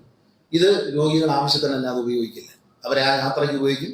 അല്ലാതെ ഉപയോഗിച്ചാൽ അത് ഓട്ടോമാറ്റിക്കാണ് ഇൻവാലിഡ് ആവും. അത് അതിനകത്ത് തന്നെ പറഞ്ഞിട്ടുണ്ട്. ഇത് നമ്മൾ വേറെ കാര്യം കൂടി ചെയ്യുന്നുണ്ട്. നിങ്ങളാണ് ഇത് ചെയ്തെന്ന് പറയാൻ കാര്യം, ഈ സാധനം അടിക്കുന്നത് തിരുവനന്തപുരത്താണ്. അപേക്ഷ ഓൺലൈനിലാണ്. ഒരാളും ഒരു ഓഫീസിൽ കയറി ഇറങ്ങണ്ട. ഡോക്ടറെ സർട്ടിഫിക്കറ്റ് വാങ്ങിച്ച് അപ്ലോഡ് ചെയ്യുക. ഇവിടെ നിന്ന് ഈ സാധനം അടിച്ചതിന് ശേഷം ഇപ്പൊ കൊട്ടാരക്കരയാണെങ്കിൽ കൊട്ടാരക്കര ബസ് സ്റ്റാൻഡിലേക്ക് നമ്മൾ കൊറിയർ വഴി എത്തിക്കും സൗജന്യമായി. അവിടെ നിന്ന് ഏതെങ്കിലും ഒരു സന്മനസ്സുള്ള ജീവനക്കാരനോ ജീവനക്കാരിയോ ഈ പേഷ്യന്റിന്റെ അഡ്രസ്സ് കണ്ടെത്തി അവരെ വീട്ടിൽ കൊണ്ടുകൊടുത്ത് കൈപ്പറ്റിയിരിക്കുന്നു എന്ന് രസീത് ഒപ്പിട്ട് വാങ്ങിച്ച് തിരിച്ചു. ഏത് അവരെ ചെലവില്ല. അതായത് വീട്ടിൽ പോകുന്ന വഴിക്ക്, ഞാൻ എൻ്റെ വീട്ടിൽ പോകുന്ന വഴിക്ക് ബൈക്കിൽ പോകുമ്പോൾ ആ വീട് കണ്ടെത്തി അവിടെ നിന്ന് നിർത്തി അവിടെ ഉള്ള ഒരാള്, അത് KSRTC ജീവനക്കാരുടെ സന്മനസ്സാണ്. ജീവനക്കാരിത് ചെയ്യും എന്ന് എനിക്ക് ഉറപ്പുണ്ട്. അതുകൊണ്ട് പറയാം. അല്ലാതെ നിങ്ങൾ ഫുഡ് കൊടുക്കാൻ 100 രൂപ തരാമെന്നല്ല പറഞ്ഞതിൻ്റെ ആൾ. ഫ്രീ ആയിട്ട് നമ്മളെ ജീവനക്കാരെ എനിക്കറിയാം. അതിന് മനസ്സുള്ള ഒരുപാട് ആൾക്കാരുണ്ട്. അവിടെ എത്തിക്കും, വീട്ടിൽ കൊണ്ടു കൊടുത്തു. പിന്നെ അവരൊരിക്കലും അവരെ ബുദ്ധിമുട്ടിക്കില്ല. ഇപ്പൊ അതിനകത്ത് ഞാൻ പ്രൊമോന് പറഞ്ഞിട്ടുണ്ട്, ഇപ്പൊ എറണാകുളത്ത് ഇറങ്ങിയിട്ട് ലേക്ക് ഷോറിലേക്കാണ് പോകേണ്ടതെങ്കിൽ അങ്ങോട്ട് പഞ്ച് ചെയ്ത് പോകാനുള്ള സംവിധാനം ചെയ്തു കൊടുക്കുന്നത്. ഇപ്പൊ സ്കൂളിൽ നമ്മൾ കൺസെഷൻ കൊടുക്കുന്നില്ല, കുട്ടികളെ കൺസെഷൻ കൊടുക്കുന്ന ഒരു ബസ് ഇറങ്ങി വേറെ സ്ഥലത്തേക്ക് സ്കൂളിൽ പോകാൻ കൊടുക്കുന്ന പോലെ അവർക്കത് കൊടുക്കണം എന്ന് പറഞ്ഞിട്ടുണ്ട്. അതുകൊണ്ട് ഇത് നമ്മൾ ചെയ്യുന്ന ഒരു ജീവകാരുണ്യ പ്രവർത്തനമാണ്. ഇതൊരു പാസല്ല, ഇതൊരു ഓസല്ല, ഇതൊരു ഔദാര്യമല്ല. ഇത് നമ്മൾ ചെയ്യുന്ന ഒരു KSRTC അതിൻ്റെ മികവിനോടൊപ്പം അത് ചെയ്യുന്ന ഒരു ജീവകാരുണ്യ പ്രവർത്തനമായി. അല്ലാതെ നമ്മൾ ഇതുകൊണ്ട് എത്ര പൈസ പോകുന്നുണ്ട് നിങ്ങൾ കണക്കൊക്കെ ഇപ്പം കമ്പ്യൂട്ടർ ആയതുകൊണ്ട് നിങ്ങൾക്ക് കൃത്യമായ കണക്ക് കിട്ടും. പേടിക്കണ്ട. ഉപയോഗിച്ച് കൊടുക്കുമ്പോൾ എത്ര കണക്ക്. ഇന്ന് നമ്മൾ 2 പേർക്കാണ് കൈമാറുന്നത്. മറ്റൊരു കാര്യം കൂടിയുണ്ട്. ഈ ജീവനക്കാരുടെ ഒരു പ്രശ്നമാണ്. ആദ്യം സ്ത്രീകളെ നമ്മൾ തിരഞ്ഞെടുക്കുകയാണ്. നമ്മുടെ സഹോദരിമാരുടെ, നമ്മുടെ ജീവനക്കാരുടെ, സ്ത്രീകളുടെ ഒരു ക്യാൻസർ ടെസ്റ്റ് നടത്താൻ തീരുമാനിച്ചു. പ്രമുഖ ഓങ്കോളജിസ്റ്റ് ആയിട്ടുള്ള ഗംഗാരൻ ഡോക്ടർ, അദ്ദേഹമായിട്ട് വളരെ അടുത്ത് സംസാരിക്കുകയും ജീവനം ക്യാൻസർ സൊസൈറ്റിയാണ് അതിനെ മുൻകെടുത്തത്. അവർ തന്നെയാണ് ആദ്യം സംസാരിച്ചത്. ഞങ്ങളങ്ങനെ അദ്ദേഹമായിട്ട് ഞാൻ നേരിട്ട് സംസാരിക്കുകയും അദ്ദേഹത്തിൻ്റെ സൊസൈറ്റിയുടെ പേരിലുള്ള വാഹനം ഇവിടെ വന്നിട്ടുണ്ട്. നമ്മുടെ ബ്രസ്റ്റ് ക്യാൻസർ അടക്കമുള്ള ക്യാൻസറിൻ്റെ ടെസ്റ്റ് ചെയ്യാൻ പ്രിയപ്പെട്ട സഹോദരിമാർ മുന്നോട്ട് വരണം. ഭയന്ന് മാറി നിൽക്കരുത്. ഞാൻ പറയാം, ഭയന്ന് മാറി നിൽക്കരുത്. ഭയന്ന് മാറിക്കുന്നതിന് അപകടമുണ്ട്. ഈ രോഗം തുടക്കത്തിൽ കണ്ടുപിടിച്ചാൽ ചികിത്സിച്ച് ഭേദപ്പെടുത്താവുന്ന രോഗമാണ്. ആ രോഗം കണ്ടെത്താനുള്ള അവസരമാണ്. കണ്ടെത്തിയാൽ ചികിത്സിക്കാം. അതിന് പണമുണ്ടോ എന്ന കാര്യത്തിൽ നിങ്ങൾ വിഷമിക്കേണ്ട. നമ്മുടെ മുമ്പിൽ, ഞാൻ ദൈവവിശ്വാസിയാണ്, നമ്മുടെ മുമ്പിൽ ദൈവം അതിനൊരു വഴി തുറന്നു തരും. ഞാൻ നിങ്ങളോട് പറയുന്നു, ഞാൻ പരിശ്രമിച്ചുകൊണ്ടേയിരിക്കും. ഇത് വരട്ടെ. അങ്ങനെ വന്നു കഴിഞ്ഞാൽ ഏതെങ്കിലും കമ്പനിയുടെ CSR ഫണ്ട് അടക്കം സംഘടിപ്പിച്ചുകൊണ്ട് നമ്മുടെ ഈ ഇരിക്കുന്ന ഉദ്യോഗസ്ഥന്മാരെല്ലാം എന്നോട് ആത്മാർത്ഥയോടെ പ്രവർത്തിക്കുന്നത്. അവർക്ക് ഒരുപാട് നല്ല കോൺടാക്ട്സ് ഉള്ളവരാണ്. ഒരുപാട് ഉദ്യോഗസ്ഥന്മാരും IAS അങ്ങനെയുള്ള ആൾക്കാരും എന്നോട് പേഴ്സണൽ ബന്ധമുള്ള ആൾക്കാരാണ്. നമുക്ക് വെളിയിലുള്ള ബിസിനസ്സുകാരും പ്രവാസികളും ഒക്കെ ഉണ്ട്. എല്ലാവരും എൻ്റെ സുഹൃത്തുക്കളാണ്. അവരെല്ലാം നമ്മളെ സഹായിക്കുന്ന ഒരു പദ്ധതിയിലേക്ക് വരും. നമ്മൾ അത്തരത്തിൽ സാമ്പത്തികമായി ബുദ്ധിമുട്ടിയ ഒരു സഹോദരിക്ക് ചികിത്സിക്കാൻ പണമില്ലാതെ, KSRTC ജീവനക്കാരി ഒരു സഹോദരിക്ക് ചികിത്സിക്കാൻ പണമില്ലാതെ വന്നാൽ അത് കണ്ടെത്താൻ നമ്മൾ ഒറ്റക്കെട്ടായിട്ട് പരിശ്രമിക്കും. നമ്മൾ ഒറ്റക്കെട്ടായിട്ട് നിസ്സാരമായിട്ട് കണ്ടെത്താൻ. ഞാൻ ടെക്നിക്ക് പറഞ്ഞാൽ, നമ്മൾ ഇത്രയും ജീവനക്കാരുണ്ട്, 23,000 ജീവനക്കാരുണ്ട്. അതിലൊരു 15,000 ജീവനക്കാർ ഒരു വാട്സാപ്പ് മെസ്സേജിലൂടെ, നമ്മളൊരു സഹോദരിക്ക് സുഖമില്ല, ചികിത്സിക്കാൻ ഇത്ര രൂപ വേണം, ഒരു വാട്സാപ്പ് മെസ്സേജിലൂടെ നിങ്ങൾ ഗൂഗിൾ പേ വഴി ഒരു 100 രൂപ അയച്ചു തന്നാൽ കോടികൾ നമുക്കുണ്ടാകും. ഒരു അസുഖം, ഇത്ര അസുഖമുണ്ട്, നമ്മൾ 100 രൂപ ഒരു മാസം ഉണ്ടെങ്കിൽ മാത്രം, ഇന്ന സഹോദരിക്ക് അസുഖമുണ്ട്, ചികിത്സിക്കണം, അവർക്ക് ഇത്ര പൈസ വേണം എന്ന് പറഞ്ഞാൽ 50 രൂപ 100 രൂപ നിങ്ങൾ ഗൂഗിൾ പേ ചെയ്താൽ നമ്മൾ എന്തെല്ലാം കാര്യത്തിൽ കളയുന്നു? മുല്ലപ്പൂ വാങ്ങിക്കാൻ കളയുന്നില്ലേ? അത് കളയല്ല, നല്ലതാണ്, വയ്ക്കണം, മുല്ലപ്പൂ വയ്ക്കണം, നല്ലതല്ലേ. പക്ഷേ അതുപോലെ വിചാരിച്ചാൽ മതി. ഒരു മുല്ലപ്പൂ വാങ്ങിക്കാൻ നമ്മൾ ചിലവാക്കിയെന്ന് വിചാരിച്ചാൽ മതി. 50 രൂപ 100 രൂപ ഒരു GPay ചെയ്ത് കൊടുത്താൽ ഒരു പ്രത്യേക അക്കൗണ്ടിലേക്ക് വരികയും അത് എടുത്ത് നമുക്ക് ഈ രോഗം പരിഹരിക്കാം. ആ അക്കൗണ്ടിലേക്ക് പ്രവാസികളെ കൊണ്ട് സംഭാവന ചെയ്തു തരാം. ഞാൻ ചെയ്തു തരാം. കോടികൾ സംഭാവന ചെയ്തു തരാം. ഞാനൊന്നും വീട്ടിൽ കൊണ്ടുപോകുന്ന സ്വഭാവക്കാരനല്ല. എല്ലാം സംഭാവന ചെയ്ത് അങ്ങോട്ട് വാങ്ങിച്ചിട്ട് അതിൽ നമ്മൾ കൊടുക്കും. നിങ്ങൾ ആശങ്ക വേണ്ട. ഇപ്പം മേളിൽ ഇരുന്നപ്പോൾ മാധ്യമപ്രവർത്തകരോട് ഞാൻ പറഞ്ഞു, ഇതിനൊരു വഴി കണ്ടുപിടിക്കുമെന്ന് പറഞ്ഞു. ഈ മൈക്കിൻ്റെ മുമ്പിൽ നിന്നപ്പോൾ എനിക്ക് മേളിൽ നിന്ന് ദൈവം എനിക്കൊരു വഴി പറഞ്ഞു തന്നു. ആ വഴിയാണ് ഇപ്പോൾ പറഞ്ഞത്.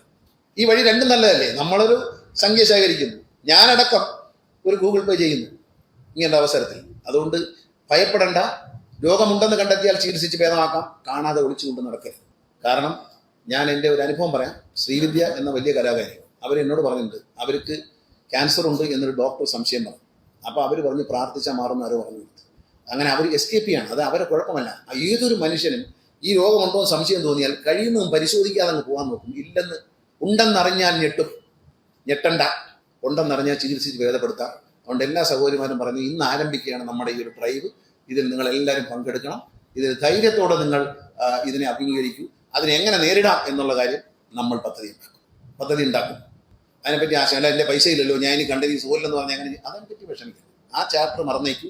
നിങ്ങൾ മാക്സിമം എല്ലാവരും പരിശോധനയിൽ പങ്കെടുക്കുക. മാക്സിമം ആർക്കും തന്നെ ഈ രോഗമില്ല എന്നറിയുന്ന സന്തോഷം നമുക്ക് പ്രഖ്യാപിക്കാം. 0 ക്യാൻസർ ആയിട്ട് നമുക്ക് പ്രഖ്യാപിക്കാം. ഇത് KSRTC. അതിലേക്ക് നമ്മൾ പോകണം. തുടക്കത്തിൽ കണ്ടുപിടിച്ചാൽ ചികിത്സിച്ച് ഭേദമാക്കുന്ന ഒരു രോഗമാണ്. അതിനുവേണ്ടി നിങ്ങൾ ഒരു ഡ്രൈവ്, നമ്മൾ അതിനൊരു ഡ്രൈവ് വയ്ക്കുകയാണ്. പിന്നെ പുരുഷന്മാരിലേക്കും ഈ പരിശോധന വരും. ഇവിടെ ഒരു മെഡിക്കൽ സെൻറ്റർ തുടങ്ങുന്നുണ്ട്. ആ മെഡിക്കൽ സെൻറ്ററിൽ ഡെൻ്റൽ, ഓർത്തോ, ഓരോ ദിവസം ഓരോ ഡോക്ടറാണ്. കണ്ണ്, പിന്നെ ഹാർട്ട്, കാർഡിയോളജി, ഈ 4 കാര്യങ്ങളിൽ നിങ്ങൾക്ക് ചെക്കപ്പ് ഫ്രീ ആയിട്ട് ചെയ്യാനുള്ള സംവിധാനം ഈ ഡ്രൈ ആയി വരുന്ന മെഡിക്കൽ സെൻറ്ററിൽ ഉണ്ടാകും. അവിടെ എല്ലാ ടെസ്റ്റുകളും, രക്തപരിശോധനകളെല്ലാം തന്നെ കുറഞ്ഞ റേറ്റിൽ നിങ്ങൾക്ക് ജീവനക്കാർക്ക് ചെയ്തു തരും. രാജീവ് ഗാന്ധി സെൻറ്ററുമായി ചേർന്ന്, സെൻറ്റർ ഫോർ ബയോടെക്നോളജിയാണ് ചേർന്നാണ് നമ്മൾ ചെയ്യുന്നത്. കുറച്ചുകൂടി സ്ഥലം കൊടുത്താൽ ഒരു സ്കാനിങ് മെഷീൻ കൂടി അവർ വെക്കാമെന്ന് പറഞ്ഞിട്ടുണ്ട്. അതിലും KSRTC ജീവനക്കാർക്ക് വലിയ കൺസെഷൻ സ്കാനിങ്ങിലും തരാം എന്ന് പറഞ്ഞിട്ടുണ്ട്. നിങ്ങളുടെ ആരോഗ്യവും വളരെ പ്രധാനമാണ്. നിങ്ങളുടെ ജീവിതവും നിങ്ങളുടെ ഭാവിയും വളരെ നല്ലതാണ്. അതെല്ലാം എന്ത് വേണം? ചുവരുണ്ടെങ്കിലേ ചിത്രം വരയ്ക്കാം. KSRTC എന്ന ചുവര് വേണം. ആ ചുവര് അഴുക്കാകാതെ നോക്കേണ്ടത് നിങ്ങളാണ്. ആ ചുവരിനെ അഭിമാനകരമായി ഉയർത്തിപ്പിടിക്കണം. ഞാൻ എന്ന് പറയായിരുന്നു, KSRTC ആദ്യമായി, നിങ്ങൾ 2002 ഞാൻ മന്ത്രിയായിരിക്കുമ്പോഴാണ് ഇന്ത്യയിൽ ആദ്യമായി ഒരു ട്രാൻസ്പോർട്ട് കോർപ്പറേഷൻ വോൾവോ ബസ് വാങ്ങുന്നത്. എയർ കണ്ടീഷൻ വോൾവോ ബസ് ആദ്യമായി വാങ്ങുന്ന KSRTC എങ്കിൽ ഇന്ത്യയിൽ ആദ്യമായി ഇറങ്ങുന്ന വോൾവോയുടെ സ്ലീപ്പർ ബസ്, പ്രൈവറ്റുകാരൊക്കെ വാങ്ങിച്ചു 2 തവണ, ആദ്യമായി വാങ്ങുന്ന ട്രാൻസ്പോർട്ട് കോർപ്പറേഷൻ KSRTC ആണ്. വണ്ടി റെഡിയാണ്. വണ്ടി 2 ദിവസം ഇവിടെ എത്തും. ആദ്യമായി ആ മോഡലിൽ ഏറ്റവും ലേറ്റസ്റ്റ് ഇറങ്ങുന്ന സ്ലീപ്പർ വോൾവോ ബസ്, വോൾവോയുടെ ഏറ്റവും ലേറ്റസ്റ്റ് വണ്ടി വാങ്ങുന്ന ആദ്യത്തെ ട്രാൻസ്പോർട്ട് കോർപ്പറേഷൻ KSRTC ആണ്. നമ്മളൊന്നിനും പുറകോട്ടല്ല. ഇപ്പം നമ്മളെ വണ്ടി കാണുമ്പോൾ മറ്റ് സംസ്ഥാനങ്ങളിൽ അസൂയ. മൂകാംബികയ്ക്ക് കൊട്ടാരക്കരയിൽ നിന്ന് പോയ വണ്ടി അവിടുത്തെ ട്രാൻസ്പോർട്ടുകാർ പിടിച്ചങ്ങ് കെട്ടി. അവിടെ കണ്ടക്ടറെ വിളിച്ചുകൊണ്ട് പോയെന്നാണ് പറഞ്ഞത്. കണ്ടക്ടറെ വിളിച്ച് മുറി കൊണ്ടുവന്ന് കന്നഡയിലാണ്ടൊക്കെ എഴുതിയിട്ട് അടി ഒപ്പിടാൻ പറഞ്ഞു. അയാൾ പറഞ്ഞു, എൻ്റെ മന്ത്രി പറയാൻ ഇടാന്ന് പറഞ്ഞു. കൊട്ടാരക്കരയിൽ നിന്ന് പോയ ഡ്രൈവറാണ്. അയാൾ പറഞ്ഞു, എൻ്റെ മന്ത്രി പറയണം ഇടാന്ന് പറഞ്ഞു. പോയിട്ടില്ല. ഇവിടെ നമ്മൾ എന്ത് കണ്ണൂർ, അപ്പോൾ അവിടെ നിന്ന് വിവരം കിട്ടി, അവിടെ നിന്ന് ഇങ്ങോട്ട് വിളിച്ചു, എൻ്റെ ഓഫീസിലേക്ക് വിളിച്ചു കണ്ടക്ടർ. അപ്പോൾ തന്നെ ഇവിടുന്ന് വിളിച്ചു, കോഴിക്കോട് ഒരു കർണാടക ട്രാൻസ്പോർട്ട് കോർപ്പറേഷൻ വണ്ടി എടുക്കുന്നുണ്ട്, അതിങ്ങി പിടിച്ചു, അതിൻ്റെ കണ്ടക്ടർ മലയാളത്തിൽ എഴുതിയിട്ട് ഒപ്പിടാൻ പറഞ്ഞു. അവിടെ എവൻ ഇവിടെ ഒപ്പിടുന്നതിന് മുമ്പേ മറ്റേ ആളെ വിട്ടു, മറ്റേ ആളെ അപ്പോഴെ വിട്ടു. കാരണം ഇവിടെ പിടിച്ചു, അടിക്കടി അതിൽ വേറെ മരുന്നില്ല. ഏതാ നമ്മളെ വണ്ടി കണ്ടപ്പോൾ പ്രൈവറ്റ് ബസ്സാണെന്ന് വിചാരിച്ചു. എന്തൊക്കെ പറഞ്ഞിട്ടാണ് ഈ പുതിയ വണ്ടി കണ്ടിട്ട് കുശുമ്പാണ്, മറ്റുള്ളവർ കുശുമ്പാണ്, അങ്ങോട്ട് ചെല്ലുമ്പോൾ ഇത് കണ്ടാൽ കുശുമ്പാണ്. അപ്പോൾ അതുകൊണ്ട് പറഞ്ഞു വണ്ടി ഒപ്പിടാൻ പറഞ്ഞു. അയാൾ ഇടില്ല എന്ന് പറഞ്ഞു. എൻ്റെ മന്ത്രി പറഞ്ഞു ഇടത്ത്, എന്നാലും ഇടത്ത് വന്നു, ഒട്ടും വിട്ടില്ല, കൊട്ടാരക്കാരനാണ്. അപ്പോൾ മന്ത്രി പറയാതെ ഇടില്ല എന്ന്. അപ്പം വെച്ചോണ്ടിരുന്നു. അപ്പോൾ ഇവിടെ കോഴിക്കോട് വണ്ടി പിടിച്ചു, ഇവിടെ ഈ മലയാളത്തിലൊരു സാഹിത്യം തയ്യാറാക്കിയിട്ട് ഒപ്പിടാൻ പറഞ്ഞു. അപ്പോൾ അവർ വിട്ടു. അപ്പോൾ അതുകൊണ്ട് നമ്മുടെ ജീവനക്കാരെ ഒരു കാര്യം എനിക്ക് അഭിമാനമുണ്ട്, ഞാൻ മന്ത്രിയായിട്ട് വന്നതിന് ശേഷം ജീവനക്കാരനെ അടിച്ച ഒരുത്തനെയും റിമാൻഡ് ചെയ്യാതെ വിട്ടിട്ടില്ല എന്ന് ഓർത്താൽ എവിടെയും ശ്രദ്ധിച്ചിട്ടുണ്ടോ? KSRTC ജീവനക്കാരനെ കയറി അടിച്ച് എറണാകുളത്ത്, തൃപ്പൂണിത്തറ ഇവിടെ അടിച്ചിട്ടുണ്ട്, എല്ലാവരെയും റിമാൻഡ് ചെയ്തിട്ടുണ്ട്. ഇതിൽ കൂടുതൽ നമുക്ക് ചെയ്യാനില്ല. അതുകൊണ്ട് ഈ ജീവനക്കാർ സുരക്ഷിതരാണ്, നിങ്ങൾ ഭയപ്പെടേണ്ടതില്ല. നിങ്ങളൊന്ന് കൂടെ നിന്നാൽ മാത്രം മതി. ഇത്രയും നല്ല കാര്യങ്ങൾ നമ്മൾ ചെയ്യുന്നു, അതിൻ്റെ കൂടെ നിൽക്കുക. പിന്നെ ഞാൻ പറഞ്ഞു ഈ കൺട്രോൾ റൂം തുറന്ന് ഇപ്പുറത്ത് ഫോണും വെച്ച് ഒരാൾ എഴുതുന്നുണ്ടെന്ന് പറഞ്ഞു, അതങ്ങ് നിർത്തിയേക്കണം. കാരണം എന്താ പറയുക, ഞാൻ മന്ത്രിസ്ഥാനം വിട്ടു പോയി കഴിയുമ്പോൾ വേറെ ഇറങ്ങി വരുമ്പോൾ പറയും ഈ എഴുതുന്നതാണ് ഗംഭീരം എന്ന് പറഞ്ഞിട്ട് നേരെ ഇത് ഈ കമ്പ്യൂട്ടറെല്ലാം അണച്ചിട്ടേച്ചില്ല എഴുതുന്നതിലോട്ടങ്ങ് പോകും. അത് വേണ്ട, അതിപ്പോഴേ അങ്ങ് അവസാനിപ്പിച്ചേക്കണം. അതുപോലെ ഈ അതിൻ്റെ കാര്യം എന്ന് വെച്ചാൽ ഞാൻ പണ്ട് പച്ച ബസ്സൊക്കെ കൊണ്ടുവന്നു, കഥകളി തലയൊക്കെ ഉണ്ട്, സാബൂസുകളൊക്കെ വരച്ച് നല്ല പുതിയ ബസ്സുണ്ട്. ഒരു ദിവസം പെട്ടെന്ന് ഏതോ ഒരു മന്ത്രിക്ക് ഉപദേശം കൊടുത്താറുണ്ട്, പിന്നെ എല്ലാം ചുമപ്പടിച്ചേക്കാൻ പറഞ്ഞു. അങ്ങനെ എല്ലാം ചുമപ്പടിച്ച് തിരിച്ച് 30 കൊല്ലം നമ്മുടെ പുറമോട്ട് കൊണ്ടു. ഇപ്പം നമ്മൾ 40 കൊല്ലം മുമ്പോട്ട് കയറി നിൽക്കുകയാണ്, അത് പുറമോട്ട് കൊണ്ടുപോകരുത് എന്നാണ് എനിക്ക് അപേക്ഷിക്കാനുള്ളത്. അതുകൊണ്ട് അതൊന്നും നടക്കത്തില്ല. പിന്നെ മിനി ബസ് കട്ട് ചെയ്തു, ഇപ്പോൾ മിനി ബസ് വീണ്ടും വന്നു. എല്ലാവർക്കും ഡിമാൻഡ് അതിനാണ്, ഏറ്റവും ഡിമാൻഡ് MLA-മാർക്കാരും ജനപ്രതിനിധികൾക്ക് നാട്ടുകാർക്ക് ഡിമാൻഡ് മിനി ബസ്സിനാണ്. ഇതിനെ പണ്ട് അടച്ചു. നല്ല നീല ഉടുപ്പും നല്ല നീല പാൻറ്റുമായിരുന്നു. ആരാണ് പറഞ്ഞു കൊടുത്ത് കാക്കിയാണ് നല്ലതെന്ന് പറഞ്ഞു. ഞാൻ പറഞ്ഞു കാക്കി വേണ്ട, ഈ മുദ്രയില്ലാത്ത കാക്കി ക്ലീനിങ് സ്റ്റാഫിന് മാത്രമേ ഉള്ളൂ, അതുകൊണ്ട് മുദ്രയില്ലാത്ത കാക്കി ഇടരുത്, മറ്റേ മതി. അപ്പോൾ കാക്കി വേണമെന്ന് പറഞ്ഞു. ഞാൻ വന്നപ്പോഴേ കാക്കി ആക്കിയെന്നു ആയിട്ടെന്ന് പറഞ്ഞു. ഞാൻ ഇപ്പോഴും കാക്കിയുടെ ചോദിക്കുന്നില്ല, കാക്കിയിൽ നിന്ന് പുറമോട്ട് പോകണം എന്ന് ഞാൻ CMD പറഞ്ഞു. കാക്കി വേണ്ട, മുദ്രയുള്ള കാക്കിക്ക് വിലയുള്ളൂ, മുദ്രയില്ലാത്ത കാക്കിക്ക് ഒരു വിലയില്ല. അതുകൊണ്ട് മുദ്രയില്ലാത്ത കാക്കി വേണ്ട KSRTC ജീവനക്കാർക്ക്. നല്ല കളറിലേക്ക് പോവുക, അതിന് CMD നടപടി എടുക്കുക എന്നേ പറയാനുള്ളൂ. അതുപോലെ ഒരു സന്തോഷ വാർത്തയുണ്ട്, നമ്മൾ വണ്ടി കയറുന്ന കുഞ്ഞുങ്ങൾക്ക് ഇതിവിടെ പറയണമല്ലോ. എല്ലാം നമ്മൾ പല പല വേലകളാണ്, ആളുകളെ വണ്ടിക്കകത്തോട്ട് ആകർഷിക്കട്ടെ. നമ്മൾ വണ്ടി കയറുന്ന കുഞ്ഞുങ്ങൾക്ക് ഒരു ഗിഫ്റ്റ് കൊടുക്കാൻ പോവുകയാണ്. നമ്മുടെ ഹയർ ക്ലാസ് വണ്ടി അടുത്ത 6 മാസത്തേക്ക് നമ്മുടെ വണ്ടി കയറുന്ന കുഞ്ഞുങ്ങൾക്ക് കണ്ടക്ടർ ഈ ഗിഫ്റ്റ് കൊടുക്കും. ഗിഫ്റ്റ് എന്ന് പറയുന്നത് ഇതിനകത്ത് കുറച്ച് ബലൂണുണ്ട്, ഇതിനകത്തൊരു ബുക്കുണ്ട്, പടം വരച്ച് കുഞ്ഞുങ്ങൾക്ക് വണ്ടി നിന്ന് പടം വരയ്ക്കാനാണ്. ക്രയോൺസ് ഉണ്ട്, വരയ്ക്കാനുള്ള ക്രയോൺസ് ഉണ്ട്. ഊതി വീർപ്പിച്ചാൽ I love KSRTC എന്ന് കാണിക്കുന്ന ബലൂണുണ്ട്. പിന്നെ 4-5 മുട്ടായി ഉണ്ട്. പിന്നെ ടിഷ്യൂ പേപ്പർ, അമ്മയ്ക്കും കുഞ്ഞിനും ഉപയോഗിക്കാം ടിഷ്യൂ പേപ്പർ, അച്ഛനും ഉപയോഗിക്കാം. ഇത് നമ്മൾ കുഞ്ഞുങ്ങൾക്ക് കൊടുക്കും. ഇത് സ്പോൺസർഷിപ്പാണ്, എസ്ക്രോസ് എന്ന കമ്പനിയാണ് നമ്മൾ സ്പോൺസർ ചെയ്യുന്നത്. 6 മാസത്തേക്കുള്ള സാധനം അവർ തരും. ഇനി അടുത്ത വേറെ ഉണ്ട്, ഒരു ഹോസ്പിറ്റൽ, വലിയത്ത് ഹോസ്പിറ്റൽ എന്ന് പറയുന്ന ഹോസ്പിറ്റലിൽ കിംസ് വലിയത്ത് കരുനാഗപ്പള്ളി ഹോസ്പിറ്റലുണ്ട്. അവരൊരു കൂപ്പൺ തരികയാണ്, അത് KSRTC യാത്ര ചെയ്യുന്ന മുഴുവൻ സ്ത്രീകൾക്കും കൊടുക്കും. ക്യാൻസർ പരിശോധന സൗജന്യം, അതിനെ തുടർന്നുള്ള സ്കാനിങ് അടക്കമുള്ള എല്ലാ ചികിത്സയ്ക്കും പകുതി പൈസയ്ക്ക് ചെയ്തു തരാം എന്ന് പറഞ്ഞുകൊണ്ടൊരു സാധനം MDക്ക് കത്ത് കൊടുത്തിട്ടുണ്ട്. ഇനിയിപ്പോൾ അടുത്ത് വരാമെന്ന് പറയാം, ഈ TVയും ഫ്രിഡ്ജും ഒക്കെ വിൽക്കുന്ന കടകളില്ലേ, ഇവരെ കൂപ്പണും KSRTC കൂടെ വിൽക്കും. KSRTC യാത്രക്കാർ കൊണ്ടുവരുന്ന കൂപ്പണിന് 10% ഡിസ്കൗണ്ട്. എങ്ങനെയുണ്ട് അടുത്ത പരിപാടി? ആളുകൾ അടുത്ത പരിപാടി ഇതാണ്, കമ്പനികളായിട്ട് സംസാരിക്കാൻ പോവുകയാണ്. കാരണം MyG ഓക്സിജനൊക്കെ ഉണ്ട്, എല്ലാവരും ഒന്നുമില്ല, അവർക്ക് കച്ചവടം നടക്കും. നമ്മളെ വണ്ടി പോകുന്നവർക്ക് ഒരു കൂപ്പൺ കൊടുക്കും, ഈ കൂപ്പൺ കൊണ്ട് ചെന്നാൽ 10% ഡിസ്കൗണ്ട്. അപ്പോൾ KSRTC യാത്ര ചെയ്താൽ ഡിസ്കൗണ്ട് ഉണ്ട്, മൊബൈൽ ഫോൺ വാങ്ങിക്കുമ്പോൾ ഡിസ്കൗണ്ട് ഉണ്ട്, TV വാങ്ങിക്കുമ്പോൾ ഡിസ്കൗണ്ട് ഉണ്ട്, ഫ്രിഡ്ജ് വാങ്ങിക്കുമ്പോൾ ഡിസ്കൗണ്ട് ഉണ്ട്. അപ്പോൾ അത് ആലോചനയിലുണ്ട്. ഏതായാലും ഒരു ചികിത്സ വന്നിട്ടുണ്ട്. പത്തനംതിട്ട, കൊല്ലം ജില്ലകളിൽ മുഴുവൻ അത് കൊടുക്കാനാണ് ഉദ്ദേശിക്കുന്നത്. അപ്പോൾ അവിടെ ചെന്ന് കഴിഞ്ഞാൽ ഈ ക്യാൻസർ ഡിറ്റക്ഷനുള്ള 2 പരിശോധനകൾ ഫ്രീ ആയിരിക്കും. കണ്ടെത്തി കഴിഞ്ഞാൽ സ്കാനിങ് അടക്കമുള്ള പകുതി പൈസ. BPL കാർഡും ദാരിദ്ര്യരേഖയ്ക്ക് താഴെയുള്ള വളരെ പാവപ്പെട്ടവരാണെന്ന് കണ്ടാൽ ചികിത്സയിൽ അതിഗംഭീരമായ സൗജന്യം കൊടുക്കാമെന്നാണ് അവർ ഓഫർ ചെയ്തിരിക്കുന്നത് ഹോസ്പിറ്റൽ. അപ്പം നമ്മൾ ഒരു ഹോസ്പിറ്റലിൽ ഏറ്റെടുത്ത് കഴിയുമ്പോൾ പറപ്പറപ്പറാന്ന് വരും. അങ്ങനെ നമ്മൾ ഈ വണ്ടിയിൽ പോകുന്ന മാത്രമല്ല, നമ്മൾ വലിയൊരു സാമൂഹ്യ സേവനത്തിൻ്റെ ഭാഗം കൂടിയായി KSRTC മാറും. ഞാൻ ദീർഘിപ്പിക്കുന്നില്ല. ഈ പരിപാടിയിൽ പങ്കെടുത്ത എൻ്റെ പ്രിയപ്പെട്ട ജീവനക്കാരായ സഹോദരി സഹോദരന്മാരെയും മാധ്യമ സുഹൃത്തുക്കളോടും ഞാൻ നന്ദി പറഞ്ഞുകൊണ്ട് ഈ ബൃഹത്തായ പദ്ധതികൾ ഇന്നിവിടെ നമ്മൾ തുടക്കം കുറിക്കുകയാണ്. ഇത് KSRTCയുടെ ഒരു മാറ്റത്തിൻ്റെ കാലമാണ്. നമ്മൾ മുന്നോട്ട് കാല് വെച്ചു, നമ്മൾ ഈ എവറസ്റ്റ് കീഴടക്കിയിട്ട് പുറകോട്ട് മാറും. അതിനിടയ്ക്ക് ആരും പുറകോട്ട് നോക്കരുത്, വിടൂല, ആരെയും വിടൂല. എല്ലാവരും നമ്മളെല്ലാവരും ഒത്ത് ഒന്ന് എവറസ്റ്റ് കീഴടക്കാൻ പോവുകയാണ്.